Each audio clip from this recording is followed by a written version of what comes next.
Então, meus queridos irmãos, minhas queridas irmãs, que bom, né? Que bom estarmos juntos, celebrando a nossa missa.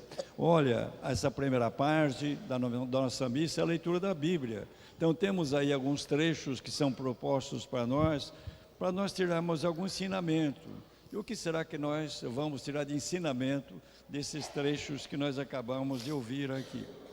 Eu vou começar a conversar com vocês a partir da primeira leitura. Essa primeira leitura é tirada do primeiro livro dos reis. Na Bíblia, no Antigo Testamento, temos 2 livros dos reis. E nesse primeiro livro dos reis, tem uma parte que é dedicada ao profeta Elias. Elias, um grande homem, grande profeta, um homem corajoso. Enfrentou o rei, a rainha, todas aquelas pessoas importantes e o povo também, que estava se desviando dos caminhos de Deus. Nesse trecho que nós temos aqui, capítulo 17, o que nós ouvimos aqui? Ouvimos o seguinte: houve uma grande seca. O Elias estava morando à beira de um córrego, e lá então tinha água para beber e tudo mais. Veio a seca, o córrego, né? Ele ficou seco, acabou a água. Aí Deus disse para Elias: vai para a terra estrangeira, que ficava perto, é onde está o Líbano hoje. E ele foi. Quando ia chegando perto de uma cidade chamada Sarepta, ele viu uma viúva que estava catando lenha. E a viúva, eu voltando para casa, ele pediu para a viúva: olha, arruma um copo d'água para mim, que eu estou morrendo de sede. E a viúva falou: eu vou lá buscar.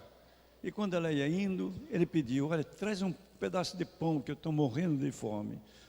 E aquela mulher falou: olha, eu só tenho um punhadinho de trigo e um pouquinho de azeite. Eu vim aqui pegar a lenha para fazer o que resta, fazer um pãozinho para o meu filho e eu comermos e esperarmos a morte, porque não tem mais nada, acabou tudo. E o Elias fala: não, vai, faz o que está falando, mas traz primeiro o pãozinho para mim, que não vai faltar nada na sua casa. E aquela mulher foi, fez o pão, trouxe para Elias, e de fato, nunca, enquanto não veio a chuva, faltou nada naquela casa. E Elias se hospedou naquela casa. É bonita essa história do Elias acompanhando, vivendo aquele tempo de seca na casa dessa viúva. O que nós temos aqui de ensinamento? Uma coisa bonita. Olha, nós estamos numa sociedade, no mundo, as pessoas vão se fechando. Aqui em nossa terra, mas graças a Deus ainda não, mas é uma tendência no mundo inteiro. As pessoas só pensarem nelas, cada um só pensar em si, né? Está bem, tirar proveito dos outros, etc. Só esse pensamento, o egoísmo, que é muito triste. Isso está levando o mundo a isso que vocês estão vendo: é guerra, é confusão, é insegurança, tudo mais, né? Estamos caminhando para isso. E o que é o ensinamento que nós temos hoje? Veja, aquela pobre senhora, ela, o filho dela, só tinham aquilo. Pois vamos fazer aquilo para dar para o Elias. E aí vem a bênção de Deus. E realmente, quando você vê na Bíblia, começa a ler, você vai encontrar como a gente deve olhar para os outros. E Jesus nos ensina isso. Ele chega a dizer assim: nisto conhecerão que vós sois os meus discípulos, se vos amardes uns aos outros. Então nós não podemos entrar nessa tendência do mundo. Nós temos de ter um coração grande, misericordioso, como é o coração de Jesus, como é o coração de Deus. Nós temos um exemplo muito bonito na segunda leitura, que é tirada dessa carta aos Hebreus. Uma carta para nós é um pouquinho complicado, porque essa carta foi escrita por um judeu, usando o que acontecia no templo. O templo não existe mais. No ano 70 da nossa era, foi totalmente destruído e acabou o templo de Jerusalém. Naquele templo havia altares, tudo mais, ofereciam animais, pães, vinho, tudo isso para Deus, não é? E havia um lugar no templo chamado Santo dos Santos, é o lugar mais sagrado do templo.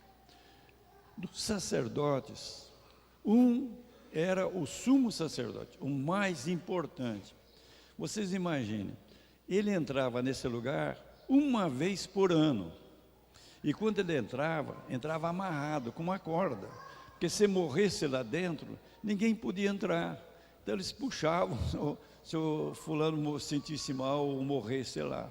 Portanto, um lugar assim, então o sumo sacerdote entrava lá uma vez por ano, para oferecer o quê? Sacrifícios, animais, matava animais, e para o povo, pelos pecados do povo e dele.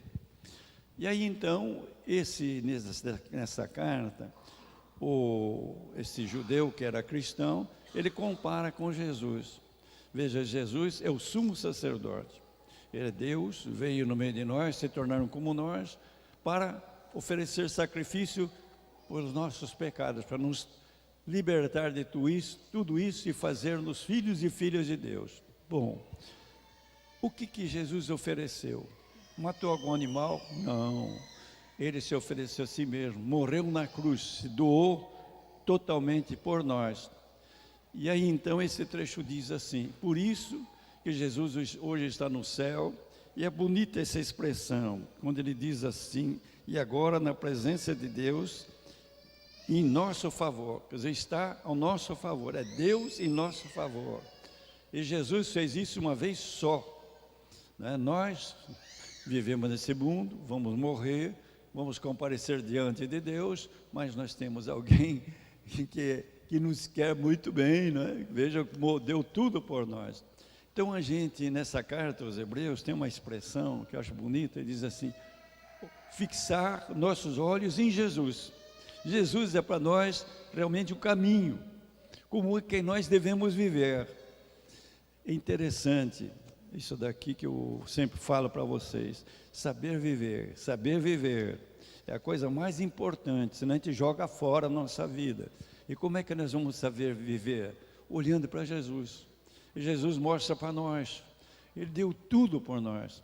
Então devemos lembrar, nós não podemos ter um coração fechado, nós não podemos ter um coração assim, amarrado. Nós temos de saber, né, compartilhar as nossas coisas com as nossas pessoas que estão precisando. Eu não falo só não é de dinheiro. Às vezes esse compartilhar, uma pessoa que está sofrendo, a gente ajuda, a gente vai dar força para aquela pessoa, né?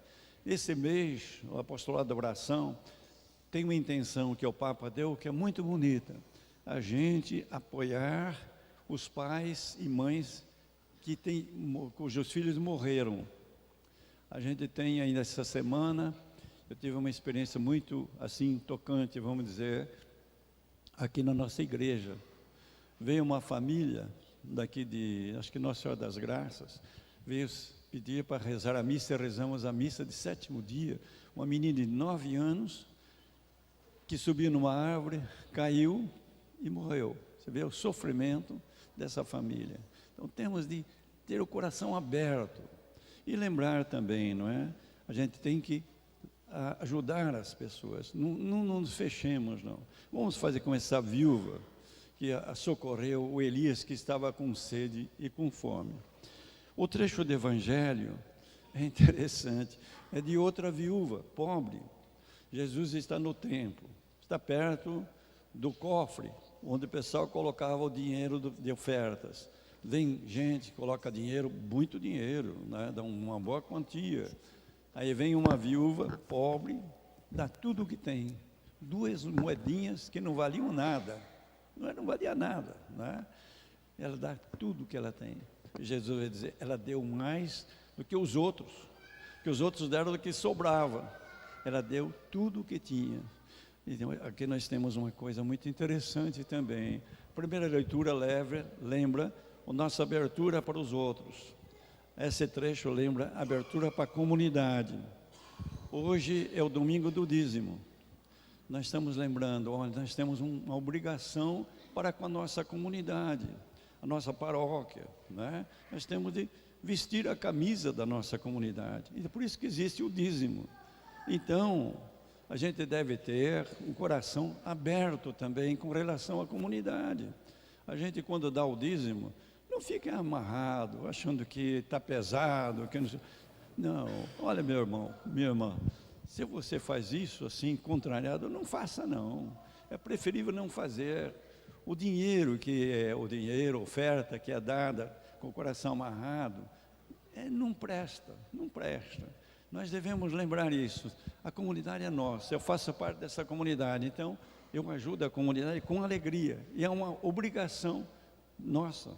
Então, nós temos aqui na missa de hoje os dois aspectos. A viúva lá de Elias, né, que ajuda uma pessoa que está necessitada. Esse trecho do Evangelho, uma viúva que dá tudo o que tem para a manutenção do templo, o serviço de Deus, da comunidade. Então, a gente deve lembrar, o ensinamento é grande. Eu acho que o ensinamento maior é justamente isso, olhar para Jesus. Jesus é nosso caminho, verdade e vida. E lembrar que Deus está conosco. E tem o Salmo, que é tão bonito, esse Salmo 146, 145, que foi muito bem cantado, por sinal. Veja só, o Senhor é fiel para sempre. Então, Deus olha por quem, principalmente? Pelas pessoas que são oprimidas, estão abatidas aí na vida, né? Achando o peso da vida está muito grande. Ele vem ser o Sirineu, que ajuda a gente a carregar a cruz. Olha para os famintos, os cativos, aqueles que estão presos por coisas justas, os cegos, os caídos, né? O estrangeiro, a viúva, o órfão. Veja só que salmo de confiança. Eu acho que a gente precisa ter essa confiança em Deus. Na vida nós vamos vencer. Deus está do nosso lado. Agora nós temos de fazer a nossa parte também. Realmente construir a nossa vida na confiança em Deus, na nossa fé em Deus, no nosso trabalho, mas tendo um coração grande, como aquela viúva de Sarepta, lá da história de Elias, e essa viúva do Evangelho que nós ouvimos, Jesus elogiando uma mulher generosa. Então, meus queridos irmãos, minhas queridas irmãs, vamos ficar com esse ensinamento para a nossa semana.